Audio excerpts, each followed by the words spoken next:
मालिक, आज मेरे बेटे की तबीयत ज्यादा खराब है। कृपा कर मुझे 200 रुपए दे दीजिए। मैं आपके यहाँ पर काम करके आपके सारे पैसे चुका दूंगा। अरे नहीं हरीराम, मैं तुम्हें पहले पैसे नहीं दे सकता।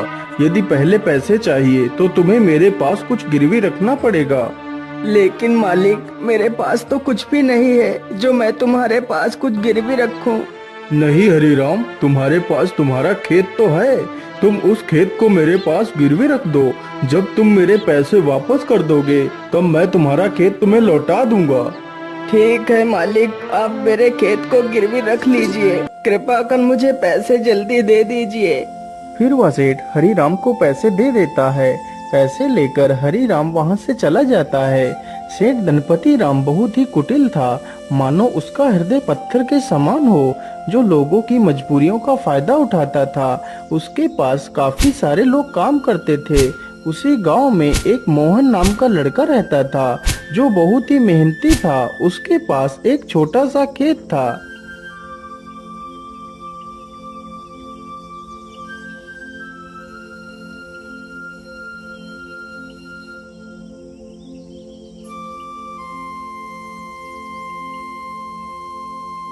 अरे मोहन बेटा, जरा पानी वानी तो पी लो। तुम तो कितनी मेहनत करते हो। हाँ चाचा, क्या करूं, बिना मेहनत के तो कुछ होगा भी नहीं। हाँ बेटा, तुम्हारी इसी मेहनत की वजह से ही तुम इस छोटे से खेत में दोगुनी फसल उगा पाते हो।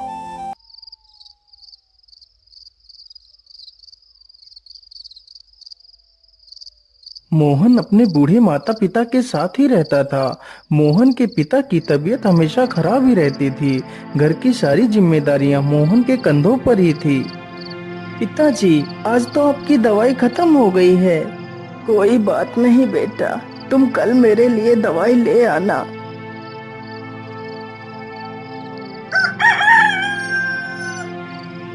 मोहन सुबह उठकर अपने पिता के लिए दवाइयां ले आता है। माँ, मैं पिताजी के लिए दवाई ले आया हूँ। आप पिताजी को दवाइयाँ समय से खिला देना। हाँ हाँ बेटा, मैं तुम्हारे पिता को दवाइयाँ खिला दूंगी। माँ, आज तो मौसम कितना अच्छा है। मैं आज ही खेत में बीज बो देता हूँ। ठीक है बेटा, जैसा तुम्हें अच्छा लगे वैसा ही करो। मोहन तुरंत ही अपने बैलों को लेकर खेत की तरफ निकल पड़ता है।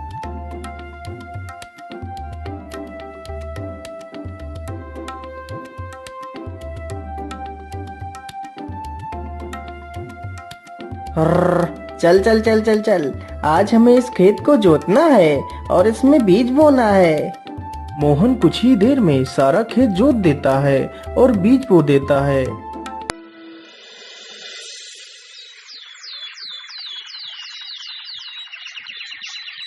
कुछ ही दिनों में खेत में बहुत अच्छी फसल तैयार होती है।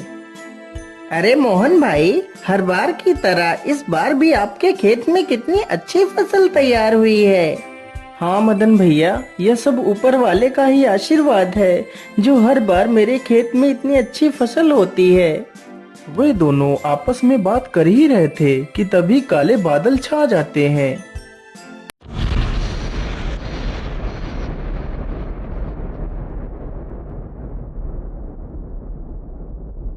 अरे मोहन भाई, यह अचानक से काले बादल कहाँ से आ गए। मुझे लगता है आज तो कितनी जोर का तूफान आने वाला है। चलो जल्दी से घर चलते हैं। अरे मदन भाई, ठीक ठीक बोलो। यदि तूफान आ गया तो हमारी सारी फसलें बर्बाद हो जाएंगी। वे दोनों इतनी बात कर ही रहे थे कि तभी जोर जोर से हवाएं चलने लगती हैं और हवाओं के साथ जोर की बारिश आ जाती है। अरे ये क्या हो गया। ये तो बहुत जोर की बारिश आ गई। अरे मोहन भाई, यहाँ से जल्दी चलो, नहीं तो हम लोग भीग जाएंगे। दोनों जल्दी से एक बड़े से पेड़ के नीचे जाकर खड़े हो जाते हैं। मदन भाई, यदि ऐसे ही बारिश होती रही तो हमारी सारी फसलें बर्बाद हो जाएंगी। कुछ ही देर में बारिश के साथ साथ ओले भी गिरने लगते हैं। देखते ही देखते कुछ देर में ही सारी फसलें बर्बाद हो जाती हैं। हाय हाय, ये क्या हो गया। हे ऊपर वाले, ये तूने क्या कर दिया। अब तो सारी फसलें बर्बाद हो चुकी हैं। अब मैं क्या खाऊंगा और अपने बूढ़े माता पिता को क्या खिलाऊंगा।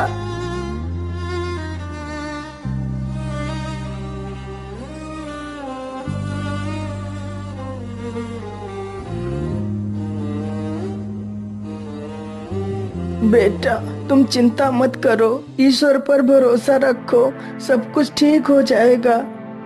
नहीं पिताजी, अब कुछ भी ठीक नहीं होगा। हमारी सारी फसलें तो नष्ट हो चुकी हैं। अब हम क्या करेंगे पिताजी। बेटा, तुम चिंता मत करो। तुम कल ही सेठ धनपति राम के घर चले जाना। वह तुम्हें काम पर जरूर रख लेंगे।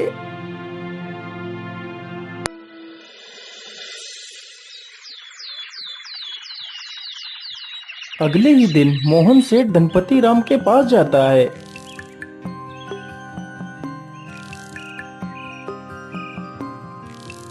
सेठ जी, मैं बहुत परेशानी में हूँ। कृपा कर मुझे किसी काम पर रख लीजिए। मोहन सेठ को अपनी सारी कहानी सुनाता है। सेठ जानता था कि मोहन बहुत मेहनती इंसान है। वह कम खेत में ही दोगुनी फसल उगा लेता है।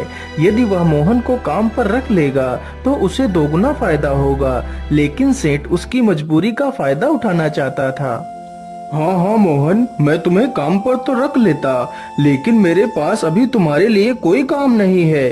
तुम अभी अपने घर वापस लौट जाओ।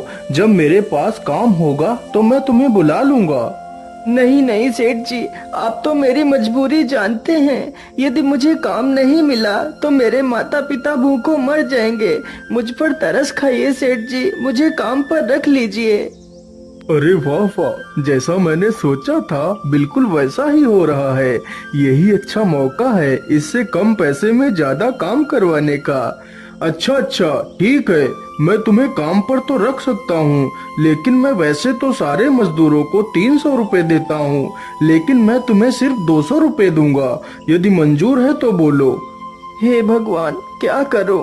यहाँ पर काम करने के अलावा तो मेरे पास दूसरा कोई रास्ता भी नहीं है। ठीक है सेठ जी, मैं 200 रुपए में ही काम कर लूंगा। मोहन अगले दिन से ही सेठ के घर काम करने लगता है। इसी प्रकार मोहन को काम करते करते पूरा 2 महीना गुजर जाता है। मोहन ने सेठ के खेत में दोगुनी फसल उगा दी। यह देखकर सेठ बहुत खुश हो जाता है। अरे वाह, मोहन ने तो इस बार कितनी अच्छी फसल उगाई है। वैसे अब तो मोहन का कोई काम भी नहीं है। मैं ऐसा करता हूँ, इसे आज की मजदूरी देकर काम से निकाल देता हूँ और इसकी 2 महीने की मजदूरी भी नहीं दूंगा। अरे मोहन, ये लो तुम्हारी आज की मजदूरी। अब तुम्हें कल से काम पर आने की कोई आवश्यकता नहीं है। लेकिन सेठ जी, आप अचानक से मुझे काम से क्यों निकाल रहे हैं। क्या मुझसे कोई गलती हो गई मालिक। नहीं मोहन, तुमसे कोई गलती नहीं हुई है। अभी मेरे पास तुम्हारे लिए कोई काम नहीं है। जब मेरे पास काम होगा तो मैं तुम्हें जरूर बुला लूंगा। लेकिन मालिक, यदि आप मुझे काम से निकाल देंगे तो मैं भूखों मर जाऊंगा। मैं अपने पिता के लिए दवाइयाँ कहाँ से लाऊंगा। मुझ पर दया कीजिए सेठ जी। सेठ मोहन की एक बात भी नहीं सुनता और उसे काम से निकाल देता है।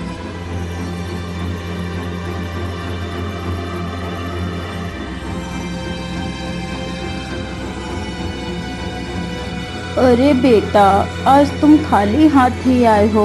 आज तुम घर का राशन तो लाए ही नहीं। माँ, मुझे माफ कर दीजिए। अब मैं आपके लिए कुछ भी नहीं कर सकता। लेकिन बेटा, आखिर क्या बात है, तुम इतना परेशान क्यों हो? फिर मोहन सारी कहानी अपनी माता को सुनाता है। अब आप ही बताइए माँ, मैं क्या करूँ, कहाँ काम करूँ, किसके सामने हाथ फैलाऊं। बेटा, तुम परेशान मत हो। हम लोग आज पानी पीकर ही सो जाएंगे। वैसे भी मुझे तो भूख नहीं लगी है। और बेटा, तुम हार मत मानो। तुम कल फिर से सेठ के पास जाना। हो सकता है सेठ तुम्हें काम पर रख ले।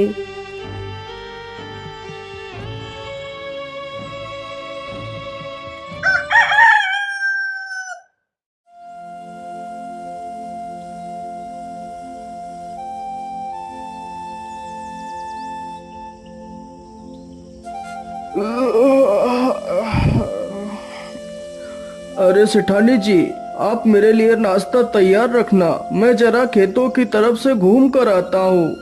ठीक है, आप आराम से जाइए, तब तक मैं आपके लिए नाश्ता तैयार कर दूंगी। इतना सुनकर सेठ वहाँ से चल पड़ता है। तभी देखता है कि मोहन उसके घर के बाहर ही खड़ा है। अरे मोहन, तू इतनी सुबह सुबह यहाँ क्या कर रहा है? मालिक, मैं आपके पास ही आया था। यदि मुझसे कोई भूल हो गई हो तो उसे क्षमा कर दीजिए मालिक, लेकिन मुझे काम पर रख लीजिए। अरे मोहन, तू तो कितना बेशर्म है। मैंने तुझे कितनी बार मना किया है कि मेरे पास कोई काम नहीं है, फिर भी तू मेरे पास चला आता है। क्या तेरे अंदर कोई शर्म लिहाज नहीं है? मालिक, मुझे शर्म तो आती है, लेकिन जब मैं अपने बूढ़े माता पिता को पानी पीकर सोता हुआ देखता हूँ तो मुझे यह अपमान कुछ भी नहीं लगता। लेकिन मैं तुझे कोई काम नहीं दे सकता, चल भाग यहाँ से। इसी प्रकार कई दिन गुजर जाते हैं। सेठ मोहन को भला बुरा कहकर भगा देता है, लेकिन सुबह होते ही मोहन फिर से काम मांगने के लिए सेठ के घर पहुंच जाता है। लेकिन मैं तुझे कोई काम नहीं दे सकता, चल भाग यहाँ से। हे भगवान, मैं तो इस मोहन के बच्चे से परेशान हो गया हूँ, लेकिन यह तो सुधरने का नाम ही नहीं ले रहा। मैं ऐसा करता हूँ, कल सुबह होने से पहले मैं यहाँ से कुछ दिनों के लिए अपने रिश्तेदार के घर चला जाता हूँ, तभी मैं इस मोहन से अपना पीछा छुड़ा पाऊंगा। सुबह होने से पहले सेठ और उसकी पत्नी बैलगाड़ी में बैठकर वहाँ से चले जाते हैं।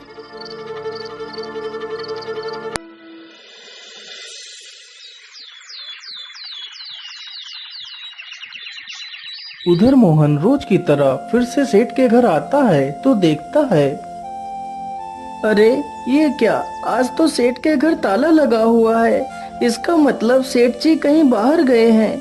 मैं ऐसा करता हूँ, यहीं पेड़ के नीचे बैठकर सेठ जी का इंतजार करता हूँ। इतना सोचकर मोहन पेड़ के नीचे बैठ जाता है और सो जाता है। तभी कुछ चोर सेठ के घर के पास आते हैं।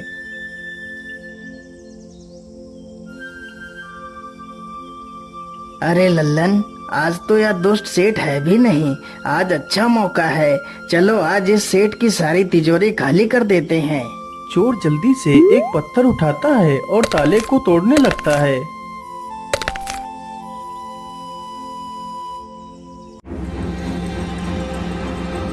अरे ये शोर कैसा? ये कौन है? मुझे लगता है ये तो कोई चोर है। अरे रुक जाओ, तुम लोग ये क्या कर रहे हो? तुम सेठ के घर का ताला क्यों तोड़ रहे हो? अरे बेवकूफ, तुझे दिखाई नहीं देता? हम लोग चोर हैं और यह ताला हम लोग चोरी करने के लिए ही तोड़ रहे हैं। चल भाग जा यहाँ से। अरे नहीं नहीं, मेरे रहते हुए मैं तुम लोगों को चोरी नहीं करने दूंगा। अच्छा, तो तू हमें चोरी करने से रोकेगा? रुक, हम तुझे अभी मजा चखाते हैं। इतना कहकर सारे चोर बेचारे मोहन पर टूट पड़ते हैं। चोर चोर, कोई मुझे बचाओ, नहीं तो मुझे यह चोर मार डालेंगे। मोहन की ये आवाज सुनकर गांव के कई लोग वहां पर आ जाते हैं। तभी वह सारे चोर वहां से भाग जाते हैं, लेकिन बेचारा मोहन काफी ज्यादा घायल हो जाता है।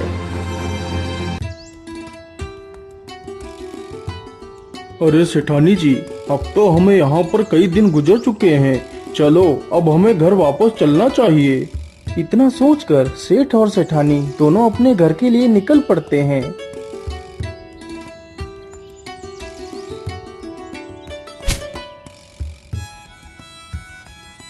अरे वाह, जैसा मैंने सोचा था बिल्कुल वैसा ही हुआ। अब तो मोहन से मेरा पीछा छूट गया। लेकिन ऐसा कैसे हो सकता है?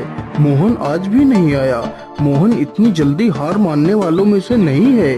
फिर वह आया क्यों नहीं? कहीं वह किसी मुसीबत में तो नहीं पड़ गया? चलो चलकर देखता हूँ।